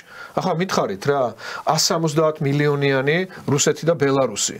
რითი დაზარალდება საქართველოსთან შესული ავტომანქანების და არ შესული ავტომანქანების რაოდენობით? პირველ რიგში ჩვენ ვზარალდებით და სტატისტიკას გეტყვით, დავით, 2023 წლის პირველი 6 თვის განმავლობაში 3000 მეწარმის მიერ, რომელიც დარეგისტრირებული იყო როგორც დილერი, ამერიკის შეერთებული შტატების მანჰეიმისა და კოპარტის აუქციონებიდან შემოტანილი მანქანების რეექსპორტთან დაკავშირებით მოგება იყო 53 მილიონი ლარი, წარმოიდგინეთ. 3000 ორგანიზაციის მიერ განხორციელებული ქმედებების ჯამური მაჩვენებელია ეს არის წარმოუდგენლად დიდი ციფრი, როგორც ჩანს ამერიკელებმა დათვალეს თეთრი სახლის სარდაფებში ანალიტიკოსებმა და თქვეს, რომ ხა თუ საქართველოს ასეთ სასათბურო პირობები ექნება, ბუნებრივია და მოხდება მისი განვითარება ჩვენ ხარჯზე იმ რეგიონში, რომელშიც ჩვენ არ გვაწყობს განვითარებული საქართველო, იმიტომ რომ ის უნდა იყოს დაკნინებული, დამცრობითი, იმისთვის რომ ჩვენ კარგად განვახორციელოთ ჩვენი სამხრეთიდან შეტევა და მეორე ფრონტის გახსნის შემდგომი პერსპექტივები, თუ კი ამას ჩვენ მომავალი მთავრობის პირობებში მაინც შევძლებთ, რა თქმა უნდა, ასეთი ტიპის გაყინვა, ასეთი ეკონომიკური შესაძლებლობებისა, რომელიც მარტო ავტოიმპორტიორებთან კი არ არის დაკავშირებული, არამედ დაკავშირებულია ავტონაწილების გაყიდვის პუნქტებთან, საბითუმო და საცალო გაყიდვის პუნქტებთან, დაკავშირებული ავტოპროფილაქტიკებთან, სადაც დარტყმული მანქანები, ანუ დაზიანებული ავტომანქანების შეკეთება ხდებოდა და იაფად ჩამოყვანილი მანქანების შემდგომში ძალიან ძვირად გაყიდვა. თვითონ მანქანაზე მოგებები იყო არნახულად კარგი, არნახულად დიდი და სომხეთიც იგებდა ამით, იმიტომ რომ სომხეთი ახორციელებდა რეექსპორტს როგორც ODKB-ს უკაცრავად და DST-ს წევრი ქვეყანა, რომელსაც გააჩნდა ევრაზიულ კავშირში თავისი ხმის უფლება და თავისუფლად შექონდა ყოველგვარი ბეგარის გარეშე, ჩვენს ხეირი გქონდა, სომხებსაც ხეირი გქონდა. დღეს რა მოხდა ბატონ დავით? დღეს მოხდა ის, რომ აი 300,000 დილერმა გაყიდა თავისი დილერის კოდები და ვინ იყიდა იცით? ტაჯიკმა, უზბეკმა, თურქმენმა, რომელიც ჩამოვიდა დაჯდა ბათუმში აქ და ჩვენი დილერის კოდით ვაჭრობს შესანიშნავად თვითონ შემოყავს ეხა ეს მანქანები და თვითონ აგზავნის შუა აზიაში და შუა აზიიდან უშვებს რუსეთიდან. რა ეს ხრელი არ იცის ამერიკის შეერთებულ შტატებმა და დეპარტამენტმა? რას აკეთებს ელჩი? ან ვინ ეუბნება ელჩს ამისთან ნოტას ვინმე უგზავნის, რომ ამ სანქციებმა მე-11 პაკეტით განსაზღვრულმა დააზიანა არა რუსეთი და ბელარუსი, არამედ გვაზიანებს ჩვენ და თქვენ ხარ სტრატეგიული მოკავშირეები ამის შემდგომ თქვენ გაქვთ აღებული შეფობა და პოლიტიკური ვალდებულება რომ ქართველიერი გამოიყვანოთ კრიზისიდან მაშინ როცა თვალსა და ხელშუა ღრმა კრიზისში შეგყავთ თელიერი და თელი ქვეყანა ამ შემთხვევაში ბატონ ლუკაშენკას რო დაუბრუნდეთ და თქვენს იმას ასე ვთქვათ თემას რომელზეც თქვენ გადაბრძანდეთ რა თქმა უნდა ის მართალია რა თქმა უნდა ლუკაშენკა გამოდის კონკრეტული ფაქტებიდან რომ საქართველოსდან ფეხი ამოიკვეთა ამერიკის შეერთებულმა შტატებმა ეს იმას კი არ გულისხმობს რომ ის ინტერესი სტრატეგიული ამ ტერიტორიის გამოყენების აღარ უნდა არამედ ჩვენ არ ვჭირდებით მას ჩვენ ვართ ზედმეტი ტვირთი ამიტომ ჩვენ და გაგვაკოტროს რაც უფრო გაკოტრებულები ვიქნებით მით უფრო ბევრს ვიფიქრებთ რომ წავიდეთ საათ ისევ თურქეთში ისევ ევროპაში ისევ ამერიკის შეერთებულ შტატებში ავსტრალიაში თუ კიდევ სხვაგან და სხვაგან გადავიხვეწოთ აი რა არის სტრატეგიული მიზანი თორე შენ თუ გინდა რომ ეკონომიკა განავითარო იმიტომ რომ მოსახლეობა ამაგრო ქვეყანაში თუ სტრატეგიული პარტნიორი ხარ და ფიციმცამს ბოლო მაკვირვებს რომ მგონია არ ხარ და პირიქით მტერი ხარ ჩემი ხო აი ამ კონკრეტული მაგალითიდან გამომდინარე მაშინ ნამდვილად ამოსაკვეთი გაქვს ფეხი და მინდა შევეხო სწორედ ბელარუსის პრეზიდენტის ბატონი ლუკაშენკას აი ამ განცხადებას მე პირად გეტყვით რომ ამ ადამიანისგან არაერთხელ გვიგრძნია ჩვენ ძალიან მხარდაჭერა და მნიშვნელოვანი განცხადებები მათ შორის მაშინ როდესაც აფხაზეთში მის ვიზიტს მოყვა რაღაცა სპეკულაციები აი რა უნდა აფხაზეთშიო რატომ ჩავიდა ეს აფხაზეთში რა განცხადება გააკეთა აფხაზეთში მან თქვა რომ აქ ცხოვრობდნენ ძალიან კარგი და ძვირფასი ადამიანები მან აღარ გააგრძელა და აღარ დააკონკრეტა თუ რას ნიშნავს ეს განცხადება როდესაც აი კონკრეტული აფხაზური ანკლავიდან განდევნილია 44% მკვიდრი მოსახლეობის ეთნიკური ნიშნით ბუნებრივია ამ შემთხვევაში ლუკაშენკამ სწორი აქცენტი გააკეთა იმ ნიშნებებთან დაკავშირებით, რაც თავის დროზე ძალიან კაფიო ხაზგასმით ჰქონდა აღნიშნული მათ შორის ჩვენს უწმინდესსა და უნიტარესთან პირადი შეხვედრის დროს და განსაკუთრებული აღფრთოვანება, რომლითაც ის გამსჭვალული იყო ჩვენი პატრიარქის მიმართ და საქართველოს მიმართ. აი ზუსტად აი ამ პათოსით არის ეს განცხადებაც გაკეთებული და მინდა გითხრათ, შეიძლება საზოგადოებას არ ახსოვს და შევახსენოთ ბატონ დავით, რომ საქართველოს და ბელარუსს შორის გაფორმებულია ყოვლისმომცველი ჩარჩო ხელშეკრულება, რომელიც ითვალისწინებს ყველა მიმართულებით თანამშრომლობას, ეს არის რეალურად სტრატეგიული ურთიერთობის ჩარჩო ხელშეკრულება, რომელიც სპეცსამსახურების დონეზეც კი ინფორმაციის მიღება, დამუშავებისა და შენახვის ფაქტთან დაკავშირებით ერთ-ერთ მუხლშიც მიუთითებს და რომელიც იწყება განცხადებით იმასთან დაკავშირებით, რომ მხარეები პატივსცემენ ერთმანეთის ტერიტორიულ მთლიანობას აღიარებულს გაეროს მიერ 1991 წლის მდგომარეობით. ანუ ბელარუსი რომელიც შეიძლება ვიღაცისთვის ცოტა კაზუსურიც იყოს და გაუგებარიც იყოს არის მოკავშირე სახელმწიფო რუსეთის ფედერაციის სამოკავშირეო ხელშეკრულება რუსეთსა და ბელარუსს შორის 20 წლის წინ რო გაფორმდა 20 წლის მერე ძალა შევიდა ეს არის ერთიანი საბაჟო სივრცე ერთიანი საგადასახადო კოდექსი ეს არის ფაქტიურად მისწრაფება იქითკენ რომ ამ სლავმა ხალხმა და აქვე მინდა შევეხვა როცა სლავ ხალხს ვეხები ტაკერ კარლსონთან გაკეთებულ უნიკალურ ჩემი აზრით ძალიან მნიშვნელოვან პასაჟებს რომელიც რუსეთის პრეზიდენტის მხრიდან ჩვენ მოვისმინეთ და რომელიც ეხება სამწმინდა ერთიანი რუსეთის, ანუ ტრისვიტაია რუს, უკრაინის, ბელარუსისა და რუსეთის ერთ სახელმწიფოთა არსებობის ისტორიულ მეხსიერებას. რომლის უბრალოდ გაფიქრებაც კი, რა თქმა უნდა, გლობალურ დასავლეთს, რომელიც დღემდე აწვება LGBT პროპაგანდას და გლობალისტურ იდეებს, ეს არის მათთვის კოშმარული სიზმარი.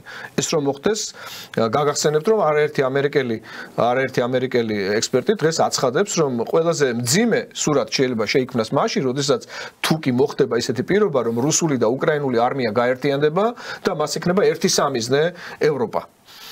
არსებობს ასეთი, ასე ვთქვათ, თეორიული მოსაზრებების და ევროპას რაც შეეხება ევროკავშირის ელჩი ჰერჩინსკი კვლავ აცხადებს. თქვენის ნებართვით დავასრულებ შეიძლება ბელარუსთან დაკავშირებულ მსჯელობას, ჩვენსა და ბელარუსს შორის 2018 წლის ზაფხულში მოეწერა ხელი ამ ჩარჩო ხელშეკრულებას, რომლითაც კიდევ ერთხელ ვიმეორებ, ბელარუსი და საქართველო აცხადებენ ერთმანეთს სტრატეგიულ მოკავშირეებად, როგორც სავაჭრო, ისე სხვა ძალიან სპეციფიკური და მნიშვნელოვანი მიმართულებებით. და ეს თუკი გვახსოვს ჩვენ მათემატიკის კურსიდან და ძალიან კარგად უნდა გვახსოვდეს რას ნიშნავს ტრანზიტულობის თვისება. აი ტრანზიტულობის თვისების მიხედვით, მაშინ საქართველოს და ბელარუსს შორის არსებული ასეთი საინტერესო სპეციფიკური ურთიერთობები, რა თქმა უნდა, პირდაპირ უნდა აისახებოდეს საქართველოს და რუსეთს შორის ურთიერთობებზე, რომელთა შორის არ არსებობს დიპლომატია, არ არსებობს პოლიტიკური ურთიერთობები, მაგრამ არ არსებობს ძლიერი სავაჭრო ეკონომიკური ბრუნვა იმ პირობებში, როდესაც არ გვაქვს წარმომადგენლობითი სავაჭრო სახლები ერთმანეთის სახელმწიფოებშიც და აი აქ ბელარუსი თამაშობს განსაკუთრებულ და ძალიან მნიშვნელოვან როლს და მე მინდა მჯეროდეს, იმიტომ რომ ესეთ თეორიული შესაძლებლობა არსებობს, რომ სწორედ ბელარუსი შეიძლება გახდეს და ბატონი ლუკაშენკა შეიძლება გახდეს ძალიან სერიოზული მოლაპარაკების ინიციატორი, ისეთივესი როგორიც იყო ეს უკრაინასა და რუსეთს შორის დაწყებული ნორმანდიული 4-ეულის ფორმატში, რასაც სამწუხაროდ ევროპამ ზურგი აქცია უღალატა და გამოიყენა ეს 8 წელი შემდგომში იმისთვის, რომ მოემზადებინა უკრაინა შეიარაღებინა და იმის მაგერად თავადვე აღიარეს. შვიდობის განმტკიცება მოეხდინა, მინსკი 1 და მინსკი 2-ის ხელშეკრულებები თავადვე უარყვეს და მე ხალხს უნდა გავახსენოთ ბატონ დავით, რომ მინსკი 1 და მინსკი 2-ის ხელშეკრულებები რატიფიცირებული იყო გაეროს მიერ. ეუთოს მიერ. ეს იყო პარაფირებული უმაღლეს დონეზე, ანუ ხელმოწერილი იყო არა მხოლოდ მხარეებს შორის, არამედ გაეროს მიერ იყო დამოწმებული. და თავად მონაწილეობდნენ ისინი, ანუ საფრანგეთი, გერმანია, ანუ ისინი იყვნენ იქ მონაწილე მხარეები. ეს იყვნენ მონაწილე მხარეები და გაეროს დონეზე მოხდა ამისი აღიარება. ეს იმას ნიშნავდა, რომ უკრაინის უსაფრთხოება და მისი შემდგომი სტაბილური განვითარების უზრუნველყოფა გარანტირებული იყო გაეროს დონეზე. და ეს იცით რაში დაჭირდათ? იმ თვალთმაქცობისთვის, რომ მთელი მსოფლიო დაეჯერებინათ, რომ აი ასეთი ტიპის ხელშეკრულების გამტეხი და მასზე მზაკვარი და მუხანათური თავდამსხმელი უნდა ყოფილიყო ვითომ რუსეთი. ამას რუსეთი 3 თვე აფრთხილებდა გრძელ მაგიდასთან მჯდომი პრეზიდენტი ყველა იმ დანარჩენ პრეზიდენტებს, რომლებიც მოდიოდნენ, გაგახსენებთ, მთელი 3 თვის განმავლობაში მიდიოდა შეხსენება იმასთან დაკავშირებით, რომ დაიცავით მინსკი 2-ის ხელშეკრულებით აღებული ვალდებულებები. დაიცავით წინამძღოლ შემთხვევაში რუსეთი იძულებული გახდება დაიცვას თავისი ინტერესები უკრაინასთან მიმართებით, იმიტომ რომ ჩვენ არ დაუშვებთ, რომ ესე იგი ბირთვული რაკეტების მოფრენის დრო შემცირდეს 3 წუთამდე, 2 წუთამდე და წუთნახევრამდე, რაც არის ჩვენთვის სტრატეგიულად მიუღებელია. აი ეს იყო ყველაფერი ჩადებული ამ ხელშეკრულებებში და აღებული ხელშეკრულებების ფარატინა ფურცლად ქცევის პრაქტიკა სამწუხაროდ მოასწავებს იმას, რომ მთელი მსოფლიო აღარ ხელმძღვანელობს საერთაშორისო სამართლის ნორმებით. გარდაიცვალა, მოკვდა საერთაშორისო სამართალი მთელი მსოფლიოსთვის. და რეალურად ეს არის უკვე ის ახალი რეალობა, რომელშიც შენ საფრთხე, ანუ ნებისმიერ ქვეყანას გულისხმობ ამ შემთხვევაში გემუქრება ყველგან და არსაიდან. ანუ შენ ვერ გათვლი შენს, ასე ვთქვათ, რისკებს ამ კონკრეტულ შემთხვევაში და უნდა აღინიშნოს, რომ ამ ტურბულენციის ზონაში მცხოვრები საქართველოსთვის და მყოფი საქართველოსთვის დღეს განსაკუთრებული მნიშვნელობა აქვს მშვიდობას და სტაბილურობას და ამის შენარჩუნებას აუცილებლად და მე მინდა მჯეროდეს და მწამდეს, რომ 2024 წლის არჩევნები დასრულდება სწორედ იმ შედეგებით, რა შედეგებიც გარანტირებულად, ასე ვთქვათ, გვათქმევინებს იმას, რომ სტაბილურობას და მშვიდობას ამ ქვეყანაში აქვს პერსპექტივა. ხო, მაგრამ ამ არჩევნებამდე ეს ჰერჩინსკი ევროკავშირის ელჩი ამბობს, მოუწოდებს მთავრობას და ასევე ოპოზიციას, რომ ამ 9 ნაბიჯთან დაკავშირებით პროგრესს მიაღწიონ. ანუ კონსტრუქციული დიალოგის წარმართვისკენ მოუწოდებს კვლავ.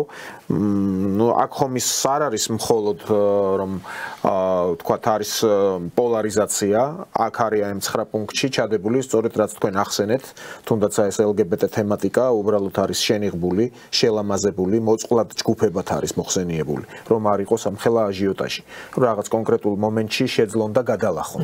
და შემდეგ როგორც საბერძნეთში ეწყობა ახლა LGBT მარშები და ეკლესიამაც კი ვერაფერი ვერ ქნა, ანუ მართლმადიდებლური ქვეყანა, სადაც ყველაზე უძველესი მართლმადიდებელი ეკლესია, ხო, ანუ აი 4 სახარებიდან 3 არის ძველბერძნულად ნათარგმნი და ამ ქვეყანაში დღეს არის დაკანონებული ეს LGBT და გეი ქორწინება. და შვილად აყვანის უფლება, რაც საერთოდ კატასტროფაა. და კიდე ისეთ წინააღმდეგ ჩადენილი აქტი არის. და ახლა ცოტა ისეთ შეთქმულების თეორიიდან არ მინდა გამომივიდეს, მაგრამ ჩვენ კარგად ვიცით, როდესაც თქვათ ბალტიისპირა ქვეყნებს იღებდნენ ევროკავშირში და ამის კარგი მაგალითია ეს ლატვია, ლიტვა, ესტონეთი იქ იყო განვითარებული დარგი, როგორც სოფლის მეურნეობის დარგი, მესაქონლეობა, შესაბამისად რძის პროდუქტების ეს რეალიზაცია, წარმოება და ფაქტობრივად რაც კი საქონელი ყავდათ მათ, ამოახოცინეს. ანუ დირექტივა მოდიოდა, თქვათ ბრიუსელიდან, ზედმეტი თავები ყავთ თქვენ, ზედმეტი ძროხები არიან, ეს ამდენი ჩვენ არ გვჭირდება. ეხლა ევროკავშირის დახმარებით ამ ეტაპზე კიდევ ამბობ, არ მინდა რომ გამოვიდეს შეთქმულების თეორიასავით, დაიწყეს ჩვენთან ვენახების აღწერა, საკადასტრო აღწერა და უკვე სავალდებულოც გახადეს თუ ვეღარ ჩააბარებს ფერმერი, მეღვინე ამ პროდუქტს თუ არ იქნება აღწერილი ამ საკადასტრო რუკაში. სად არის გარანტია, რომ როგორც ბალტიისპირა მეცხოველეობაზე ფაქტობრივად ამოუხოცეს მთელი საქონელი, იმის გამო რომ ჩაეყვანათ მერე ჰოლანდიიდან ან გერმანიიდან გამზადებული უკვე როგორც ხორცს პროდუქტი, ასევე რძის პროდუქტები, რომ ჩვენ ახლა რეცესიაში და კრიზისში მყოფი საფრანგეთი, სადაც აქციებია და ტრაქტორები დღეს ბრიუსელში გადაკეტეს და კორდონის გარღვევას ცადეს და ასევე იტალიაში და ესპანეთში, რომელიც მხოლოდ გერმანიაში მიმდინარე პროტესტების გამო სატრანზიტოდ დღეში კარგავს 2 მილიონს ევროს, სად არის გარანტია, რომ მათი ეს მდარე სპუმანტე რო ეძახიან, ყველაზე მდარე ღვინო, აი საბჭოთა დროს რო იყო მაღაზიებში რო იყიდებოდა სამტრესტის უვარგისი ღვინოები, რომ ჩვენთან კარგი რაც არის ხარისხიანი საფერავი იქნება თუ ეს ყველაფერი ქართულ მევენახეს და მეღვინეს არ გააჩეხინონ ეს ყველაფერი და მე იცით რა თქვენ უნდა დაემორჩილოთ ჩვენ დირექტივას, აი ნომერ 57 დირექტივას პირობითად. ეს ახლა თქვენთან უნდა შემოვიდეს. რაც შეიძლება იაფათ, რომ თქვენმა ახლა დამშეულმა ადამიანებმა აი ეს ამ ღვინით გაისველონ სტომაქი. ძალიან საინტერესო თემა. ხო, როგორ ფიქრობთ? თუ კი ეს მოხდა ბალტიისპირა ქვეყნებში, ოღონ იქ სხვა დარგი იყო. ეს ახლა არ დაწყებულა ბალტიისპირა ქვეყნებში. მე გავხდით 2009 წელს ვილნიუსში, ლიტვაში, საპარლამენტო ასამბლეიდან და იქ იყო უკვე ძალიან სერიოზული პრობლემა იმასთან დაკავშირებით, რომ ესტონეთს შეეზღუდა რძის წარმოების კვოტა. რძის წარმოების ოდენობები შეიზღუდა. ახლა ნახეთ დაუკვირდით რა ხდება. თუ საუბარია საბაზრო ეკონომიკაზე, საბაზრო ეკონომიკის მთავარი პრინციპი არის აწარმოების შესაძლებლობის მიხედვით და შესაბამისად რეალიზაცია მოახდინეს საბაზრო ღირებულების მაქსიმუმის ფარგლებში, არა? ამან უნდა მოგიტანოს შენ მოგება, მაგრამ როდესაც შენ ხარ ესტონეთი და გეუბნებია რომ შენ ახლა ეს 15 დეკალიტრი ღვინო უნდა გადაღვარო, იმიტომ რომ შენ ამითი არ შეუქმნა პრობლემა პოლონეთს, რომლისთვისაც ჩვენ ეკონომიკური პრეფერენცია გვაქვს მინიჭებული, ეს სხვა არაფერია თუ არა პროტექციონიზმი, რომელიც გაბატონებულია ევროკავშირში რეალურად. ამან დააქცია ბულგარეთი, ამან არ მისცა საშუალება რუმინეთს რომ განვითარებულიყო ზუსტად სოფლის მეურნეობის მიმართულებით, იმიტომ რომ ეს ქვეყნები რეალურად არიან სოფლის მეურნეობის დარგის ქვეყნების სოციალისტურ ბანაკში არსებობის დროს და ლიტვა, ლატვია და ესტონეთი სწორედ რძის მწარმოებელი მთავარი ქვეყნებია, რომლებიც დღეს ძალიან მძიმე დემოგრაფიულ პირობებში იმყოფებიან, იმიტომ რომ ევროკავშირთან ასოცირების და შემდგომში კანდიდატობის და უკვე წევრობის პირობებში მთელი ლიტვა, ლატვია, ესტონეთი არის დაცლილი, ბატონ დავით. აღარაფერს გეუბნებით კანდიდატი ქვეყანა მოლდავეთისა, რომელსაც მართლა გააჩნია სერიოზული დემოგრაფიული პრობლემები, იმიტომ რომ მთელი მოლდოველი ახალგაზრდობა არის შეზიდული, ასე ვთქვათ, რუმინეთში და შემდგომში იქიდან არის უკვე გადანაწილებული სხვა ქვეყნებში. მაგალითად, ლიტვის პრობლემას მე მოგახსენებთ, რომ ლიტვის ახალგაზრდობის აბსოლუტური უმრავლესობა არის ირლანდიასა და ბრიტანეთში, ასე ვთქვათ, თავმოყრილი და ეს არის ძალიან სერიოზული გამოწვევა და პრობლემა. როგორ უნდა განავითაროს სოფლის მეურნეობის გნებავთ ნებისმიერი ეკონომიკის დარგის მდგრადობა იმ პირობებში, როდესაც შენ არ აკავს მუშახელი. და ეს არის ხელშეწყობილი პროცესები. იგივე ხელშეწყობა ეძლევა საქართველოს ამ მიმართულებით და რაც თქვენ ბრძანეთ, ეს იმას ნიშნავს, რომ საქართველოში მაღალი ხარისხის ღვინის წარმოების და შემდგომში აღნიშნული რაოდენობის ხარისხიანი ღვინის გატანის პირობა ასევე ყოფილა რეგულირებადი თემა, იმიტომ რომ თქვენ რომ ბრძანეთ ის უხარისხო რაღაც 2 ევროიანი და 3 ევროიანი ღვინოები გნებავთ ჩილესში, ბადაგზე წარმოებული ღვინოები, რომელიც მაგალითად პოლონეთში ღირს 2-3 евро რესტორანში და შენს ღვინოს და შენს კონიაკს სარაჯიშვილს ადევს იმხელა აქციზი, რომ იმის ყიდვას და იმის გამოტანას რესტორნის საცალო ქსელში უბრალოდ აზრი ეკარგება, რა თქმა უნდა, ამის უკან არის პოლიტიკა. აბა ჩვენ რა გვეგონა ევროკავშირთან ასოცირების ხელშეკრულებას რომ მოვაწერეთ ხელი? იქ ათეულობით პუნქტი იყო საიდუმლო. მათ შორის ეკონომიკურ ნაწილში 2 ნაწილისგან შედგება რა ეს დოკუმენტი, როგორც ეკონომიკური, ისე პოლიტიკური მდგენელისგან. და ეკონომიკურ მდგენელში არის ჩადებული ნორმა, რომლის მიხედვით შენი პროდუქციის შეტანის უფლება გააქვს ევროკავშირის ტერიტორიაზე, შესაბამისი საკომისიო საბაზრო მოსაკრებლის პირობით, რაც იმას ნიშნავს, რომ შენი კომში მსხალი ვაშლი და ატამი ვერ გაუწევს კონკურენციას ვერც პორტუგალიურს, ვერც იტალიურს და ვერც ესპანურს. იმიტომ რომ ასეთი ბრიყვები არ არიან ევროკავშირში, რომ შენ, როგორც აგრარული ქვეყანა, გეორგია, რომელსაც მარტო ხორბლის ჯიშები აქვს 200-ზე მეტი და ვაჟის ჯიშები აქვს და ვაზის ჯიშებთან ერთად შესაძლებლობა რომ განავითაროს ბიოაგრომრეწველობა და ქვევრის ღვინო, მაგალითად ქვევრის ღვინომ დაიპყროს მთელი ევროპა არა, იმიტომ რომ აქ რო ჩამოდიან თავარი სავიზიტო ბარათი ჩვენთვის ქვევრის ღვინოა. მაგრამ აბა მიდი და გაიტანე ეს ქვევრის ღვინო, რა აქციზით დაიბეგრება, რამხელა საკომისიო მოსაკრებელი დაედება. ეს არ არის სტრატეგიული ურთიერთობები. თუ ჩვენს პარტნიორებს თავის დროზე სურდათ შეერთებულ შტატებში, ან გნებავთ ევროკავშირში, რომ საქართველო გამოეყვანათ იმ სტაგნაციიდან და იმ ძიმე სოციალური კრიზისიდან, რომლითაც ჩვენ დღეს ჩვენს 840,000 პენსიონერს რეალურად პენსიას რომ ეძახით, შემწეობის სახით ვაძლევთ ისეთ რაოდენობას თანხისა, რომელიც 1/3-ია მხოლოდ იმ რეალური მოთხოვნილების და ვალდებულების, რაც პენსიონერ ადამიანს ჭირდება, იმიტომ რომ პენსიონერი ახალგაზრდისგან განსხვავებით მარტო საკვებს არ მოიხმარს. ის განსაკუთრებით დიდი რაოდენობით მოიხმარს იმ მედიკამენტს, რომელთა ღირებულება აგერ დგინდება, რომ 100, 200, 300 და ზოგ შემთხვევაში 800%-იანი ფასდანამატებით არის შემოსული მათ შორის ნაციონალურ მოძრაობასთან არსებულ დაახლოებულ პოლიტიკოს ბიზნესმენებთან, რომლებიც ფლობენ ამ სააფთიაქო ქსელებს. ესე ყველაფერი ერთმანეთში ჯაჭვივით არის ჩაქსოვილი და ამას ჭირდება სერიოზული რეფორმა. მე მივესალმები მართალი გითხრათ იმ განცხადებას, რაც ბატონმა ირაკლი კობახიძემ გააკეთა კორუფციასთან ბრძოლის უპრეცედენტოდ და განსაკუთრებული ღონისძიებების გატარების აუცილებლობასთან დაკავშირებით.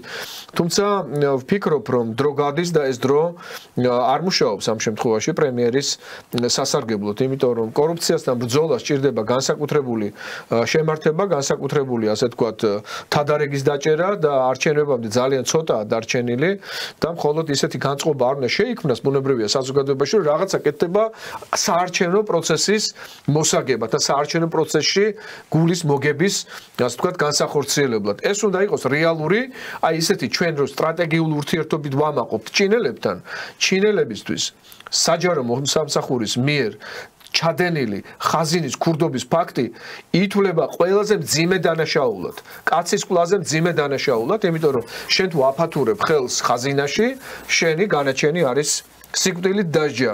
ეს არის ჩინური ვერდიქტი, ასე ვთქვათ. რაც მუშაობს, მინდა გითხრათ.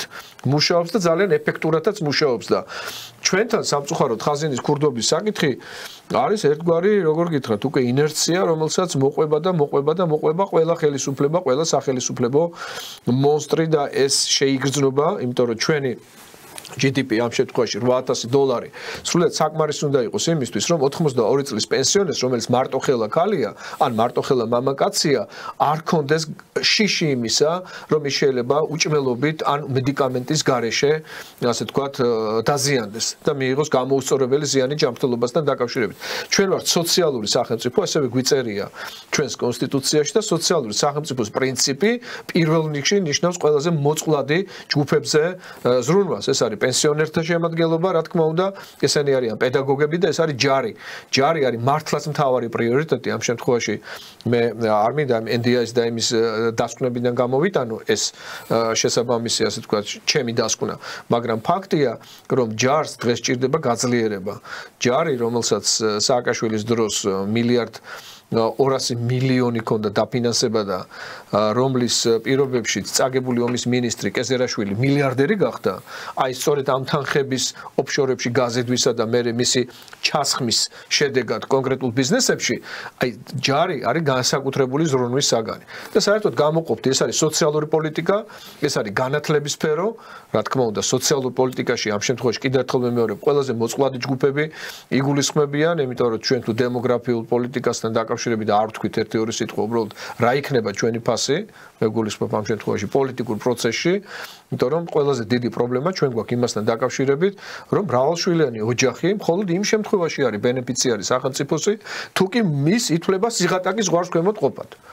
ანუ არის ღარიბი, არის ღატაკი და არის სიღატაკის ზღვარს ქვემოთ ყოფნა. ეს სამი გრადაციაა, ხო? ეს არის სამარცხინო ფაქტი. რა, ვერ გავიგე, ღარიბი რო ვარ, არ არის საკმარისი პირობა იმისთვის, რომ სახელმწიფოს მხრიდან გარკვეული ბენეფიტის, ასე ვთქვათ, მფლობელი ვიყო და არც მინდა ეს ბენეფიტი. მომეცი ხელმისაწვდომობა განათლებამდე. ჩემი შვილებისთვის მომეცი ხელმისაწვდომობა, არ მინდა ფული, მომეცი ხელმისაწვდომობა. და ჩვენ ვხედავთ რომ ასეთი ხელმისაწვდომობა გარანტირებულია მხოლოდ სიღატაკის ზღვარს ქვემოთ ყოფი ადამიანებისთვის. ანუ რა ხდება? ხდება წახალისება. სიღატაკის ზღვარს ქვემოთ ყოფნა მირჩევნია ვიდრე ვიყო ღარიბი.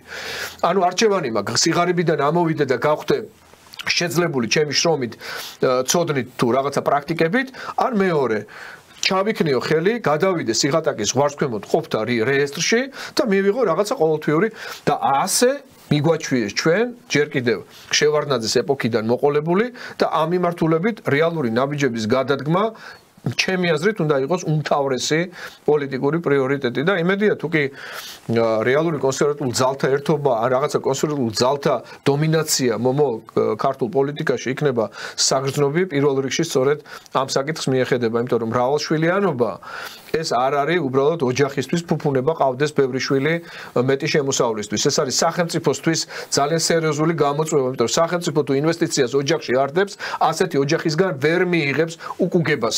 იმიტომ რომ მე თუ მყავს 8 შვილი, ესე იგი 8-ჯერ მეტი ვალდებულება მაქვს მე, რომ ომის დაწყების შემთხვევაში 8 შვილი გაუშვა ფრონტზე არა და მშვიდობიან პერიოდში სანამ ომი დაიწყება და ჯვარი გწერია.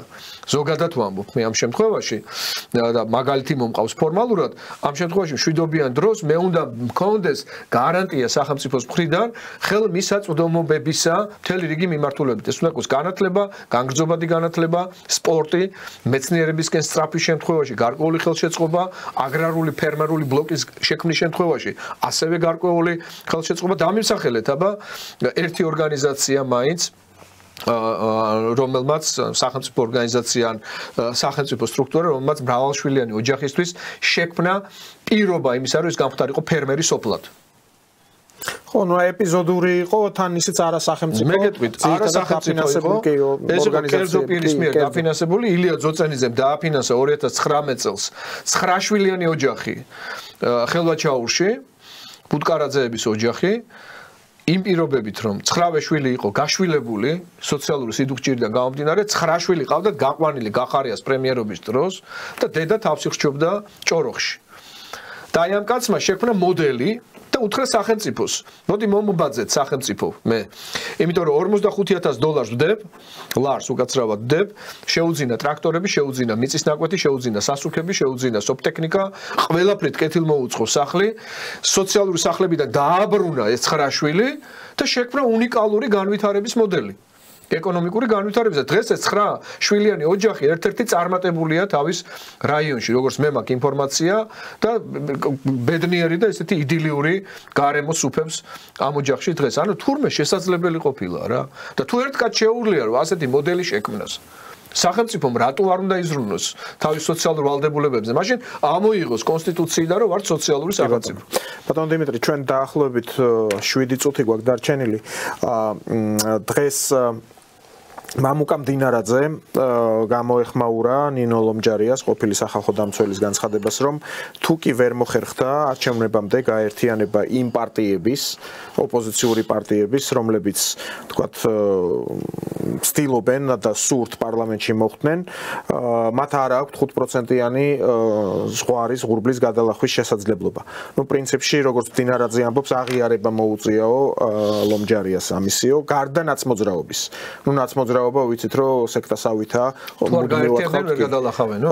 კი ბატონო. და საერთო ჯამში ეს შეიძლება 20%-იც იყოსო და ეს 20% შეიძლება მერე გადანაწილდეს, ანუ ეს პარტიები თუ ვერ მოხვდებიან პარლამენტში, უკვე სხვა პარტიებზე თანაბრად გადანაწილდება ეს 20%, ანუ დამატებითი მანდატები იქნება. თქვენ როგორ ფიქრობთ, რა რესურსი გააჩნიათ ამ ძალებს, ძირითადად ამ რადიკალებს, რომლებიც მთელი ამ 2 წლის განმავლობაში ითხოვდნენ მეორე ფრონტის გახსნას, ნუ მერე შედარებით მოუკლეს ამ რიტორიკას, მაგრამ რა შეუძლიათ მათ გააკეთონ არჩევნებამდე გარდა იმისა, რომ ვითარება დაძაბენ. როგორ ფიქრობთ, გაერთიანდებიან? მე პირველ რიგში მინდა მცირედი კორექტივი შევიტანო და შეპირებული ვარ საზოგადოებას, რომ ნებისმიერ ეთერში სადაც მოხვდები, აუცილებლად უნდა დავარქვა მათ ის სახელი, რასაც ისინი იმსახურებენ, არანაირ რადიკალურ ოპოზიციასთან ჩვენ საქმე არ გვაქვს. ეს არის 15 გეი პოლიტიკური პარტიების კომპოზიტი ნაციონალურ მოძრაობიდან გამომდინარე, იმიტომ რომ თავის დროზე ყველა ნაციონალურ მოძრაობაში იყო, ან მისი გულშემატკივი არის იყო და დღეს არიან დაშლილები პარტიებად. მაგალითად, ზურაბ გირჩი-ჯაფარიძე საერთოდ აღმასრულებელი მდივანი იყო ნაციონალურ მოძრაობის, აი ავად სახსენებელ პერიოდს, როდესაც ატყავებდნენ ადამიანებს ცოცხლად. და კაიკაც გირჩი რატო უნდა ერქვას საპასპორტო მონაცემებით, ანუ ოფიციალურად. რაც ყველაზე მთავარი არის, ბატონ დავით, აი ამ პარტიის ლიდერებმა, რომელთა გაერთიანება არ გაერთიანებასთან დაკავშირებით დღეს მიდის მსჯელობა, მათ 2021 წლის 4 მაისს ხელი მოაწერეს გეი მემორანდუმს. ევროკავშირისა და ამერიკის შეერთებული შტატების ელჩების თვალწინ, ეს ფლიპჩატზე ჰქონდათ დადებული ეს თავის დოკუმენტი და აი დოკუმენტზე ხელი მოაწერეს, რომ ჩვენ ქვემორე ხელის მომწერნი ვიღებთ ვალდებულებას, რომ პარლამენტში მოხვედრის შემთხვევაში და საკანონმდებლო ბერკეტების ხელში აღების შემთხვევაში ერთ-ერთ მთავარ პრიორიტეტად ვაქცევთ LGBT თემის ინტერესების დაცვას და გეი პროპაგანდას ფაქტიურად, იმიტომ რომ ეს იყო ის მოთხოვნა, ის ფიცი მტკიცი, რომლის წარმატებით ჩაბარების შემთხვევაშიც ამ პოლიტიკური ძალის ლიდერებს შეეძლებოდათ და მიეცემოდათ ასე ვთქვათ, უფლება, რომ ყოფილიყვნენ დაშვებულნი და ლეგალიზებულნი ქართულ პოლიტიკაში. არ მოაწერა ხელი სხვათა შორის ამას და არ იმყოფებოდა ქართული ოცნება, გახარიას პარტია და ლეიბორისტული პარტია. ყველა ძირითადი აქტორი, ვისაც თქვენ ახლა ხედავთ ქართულ პოლიტიკურ სპექტრში, ყველამ ხელი მოაწერა ამ ამაზრზენ დოკუმენტს, რომელსაც უბილწესი საძაგლობა უწოდა ჩვენმა ძეგლის მდებლურმა დოკუმენტმა რუის ურბნისის კრების სახით. ამიტომ ესენი არიან მამათმავლების აპოლოგეტები, ლესბოსელების აპოლოგეტები და ტრანსგენდერების აპოლოგეტები და მათ არავითარ რადიკალიზმთან, თუკი რადიკალიზმს ყველაზე პროგრესულ და ყველაზე ესეთ ვთქვათ, დადებით იმათ წარმოვიდგენთ, ასე ვთქვათ, მოქმედებად, არაფერი არ გააჩნია, მასთან წილი არ აქვს ნაყარი. მათი გაერთიანების, მათი არ გაერთიანების შემთხვევაში მათი დღეები არის დათვლილი. მე ღრმად ვარ დარწმუნებული, იმიტომ რომ მსოფლიო შეიცვალა, თვალსა და ხელშუა. მონოპოლარიზმი, როგორც ასეთი, უკვე ისტორიას ბარდება, მრავალპოლარული მსოფლიო ეს არის ინტერესი მთელი კაცობრიობის, ვინც პროგრესულად აზროვნებს და მათ შორის ნაციონალური მოძრაობის ერთგული ამომრჩეველი და საინტერესოა ვკითხოთ ახლა აი ელექტორატს არა მათი ამომრჩევლების. აი სააკაშვილი რო გამოვიდა ახლა თქვენ რო ვიდეო ჩართეთ და ანახეთ საზოგადოებას აგვისტოს ომის დასრულებიდან 6 თვის თავზე და იმ მნიშვნელობაზე რომ საუბრობდა, რასაც ქართულ-რუსული ურთიერთობების გამოსწორება და გადატვირთვა და კულტურული და სოციალური და პოლიტიკური კავშირების გაძლიერება ჰქვია. მაშინ გააჩნდათ პროტესტი, ჯერ მიცვალებულები არ იყვნენ, გაციებულები და პრობლემები იყო ჯერ კიდევ მთელი რიგი მიმართულებებით, წმინდა სამხედრო პოლიტიკური თვალსაზრისით. მაშინ რატო არ ქონდათ პროტესტი? დღეს რატომ აქვს პროტესტი? დღეს მაშინ, როდესაც შეიქმნა ბრიქსი, შეიქმნა შოსი, შეიქმნა ერთი გზა, ერთი სარტყელი, ჩინეთის სტრატეგია, აბრეშუმის გზა, საქართველოს ჩართვა ამ შუადერეფნის პროცესში, როგორც მეგაეკონომიკურ პროცესში, სადაც საქართველო აკავშირებს ბრეტონის ნახევარკუნძულს, ჩინეთს, სადაც ევროკავშირის ყველაზე გრძელი უწყვეტი მაგისტრალური მონაკვეთი გადის საქართველოზე, რომელმაც მოახერხა და საინჟინრო ტექნოლოგიურად გარდატეხა შეიტანა ამ პროცესში და 57 ხიდი და 70 გვირაბი ააშენა იგივე ჩინელების დახმარებით, არა? და უზრუნველყო ისეთი გზის გაკეთება, რაზეც ყველას პირი აქვს დაღებული იმ კუთხით ვთქვით, რომ თურმე შესაძლებელი ყოფილა, რომ საქართველოს ყოფილიყო მთავარი ცენტრალური მაგისტრალი. თურმე საქართველოს შეუძლია გააღრმაოს ფოთის პორტი, გააღრმაოს ბათუმის პორტი, ააშენოს ღრმაწყლოვანი პორტი, მაშინ რა ქვია, ანაკლიაში. მანახეთ, აბა საქართველოს ხელა ქვეყანა 76000 კვადრატული კილომეტრი ვარ, მთელი ქვეყანა, 3 საერთაშორისო მნიშვნელობის უზარმაზარი პორტებით. სხვა საკითხია, რომ სააკაშვილის დროს ჯერ კიდე ეს პორტები მართვა გამგეობაში გადაეცა, არ ვიცი, ზოგი არაბებს, ზოგი ამას არ აქვს არსებითი მნიშვნელობა, მაგრამ ის როგორც სააქციო საზოგადოება, სახელმწიფო სააქციო საზოგადოება არ ფუნქციონირებს.